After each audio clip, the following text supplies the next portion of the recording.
अस्सलाम वालेकुम। Smart practicals में आज हमने फ़िज़िक्स के प्रैक्टिकल्स में कनकेव मिरर का इस्तेमाल करके वाटर का रिफ्रैक्टिव इंडेक्स मालूम करना है। इस एक्सपेरिमेंट के लिए हमें जो ऑपरेटर्स चाहिए उनमें शामिल हैं स्केल, कनकेव मिरर, हमें बीकर प्लस वाटर चाहिए, ऑप्टिकल नीडल चाहिए और साथ में हमें एक आयरन स्टैंड चाहिए।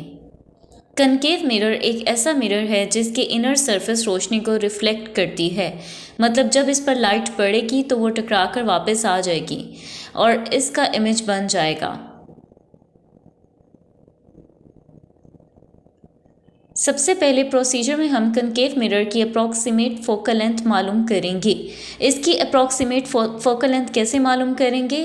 पहले इस विंडो का इमेज इस पेपर पर हासिल करना है। जहाँ पर इस विंडो का इमेज पेपर पर बन जाएगा वहाँ पर स्केल की मदद से हम डिस्टेंस यानी फासला मालूम करेंगे और वो डिस्टेंस इसकी अप्रॉक्सीमेट फोकल लेंथ होगी। कनकेव मिरर की फोकल लेंथ मालूम करने के लिए विंडो का इमेज इस पेपर पर हासिल किया तो इमेज और मिरर के दरमियान जो डिस्टेंस आया हमारे पास वो 13 सेंटीमीटर था। जी स्टूडेंट, 13 सेंटीमीटर्स हमारे पास इस कनकेव मिरर की अप्रॉक्सीमेट फोकल लेंथ है और ये विंडो के इमेज और कनकेव मिरर के दरमियान डिस्टेंस है। अब हम कनकेव मिरर को क्लैंप पर एडजस्ट करेंगे और इस ऑप्टिकल नीडल को इस तरह से प्लेस करना है कि इसके टिप कनकेव मिरर के सेंटर में हो, यानी प्रिंसिपल एक्सिस कनकेव मिरर का और इस नीडल की टिप बिल्कुल आमने सामने होनी चाहिए। हमने जो अप्रॉक्सीमेट फोकल लेंथ मालूम की थी वो 13 सेंटीमीटर थी। हमने इसके डबल यानी 26 सेंटीमीटर के फासले पर इस नीडल को एडजस्ट करना है।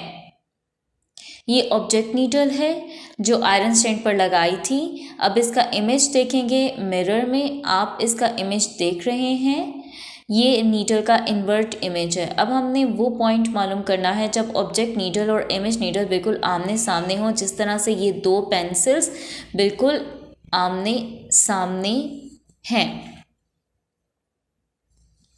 और जब ये पॉइंट आ जाएगा, मतलब ऑब्जेक्ट नीडल और इमेज नीडल बिल्कुल आमने सामने हो जाएंगे, तो हम डिस्टेंस मालूम कर लेंगे। जब हमने ऑब्जेक्ट नीडल की पोजीशन चेंज की, इसे 26 सेंटीमीटर पर रखा, तो हमने देखा कि ऑब्जेक्ट नीडल और इमेज नीडल बिल्कुल आमने सामने हैं। जी स्टूडेंट्स, हमने जो अप्रॉक्सीमेट फोकल लेंथ मालूम की थी कनकेव मिरर की वो 13 सेंटीमीटर थी। इसके डबल यानी 26 सेंटीमीटर पर मैंने ऑब्जेक्ट नीडल को प्लेस किया। अब इसका इमेज मिरर में देखें कि वो किस तरह से बनता है।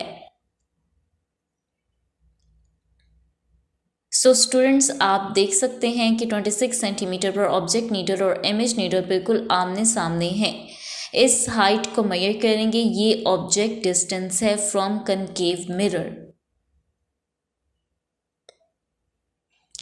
अब पानी को कनकेव मिरर के सरफेस पर डालेंगे, लेकिन पानी बहुत ज़्यादा नहीं डालना।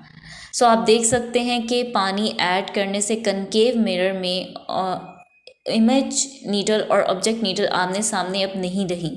अब ऑब्जेक्ट नीडल को मूव करेंगे ताकि ये दोनों नीडल्स यानी ऑब्जेक्ट नीडल और इमेज नीडल दोबारा से आमने सामने आ जाए।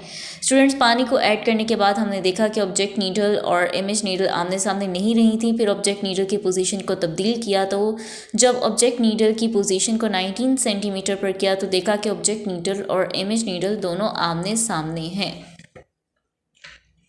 स्टूडेंट्स, हमने देखा कि जब मैंने पानी ऐड किया तो ऑब्जेक्ट नीडल और इमेज नीडल की पोजीशन चेंज हो गई थी। फिर मैंने ऑब्जेक्ट नीडल की पोजीशन को तब्दील किया, यानी 19 सेंटीमीटर पर जब एडजस्ट किया तो देखा कि इमेज नीडल और ऑब्जेक्ट नीडल बिल्कुल आमने सामने हो गई। ये डिस्टेंस नोट डाउन कर लिया मैंने।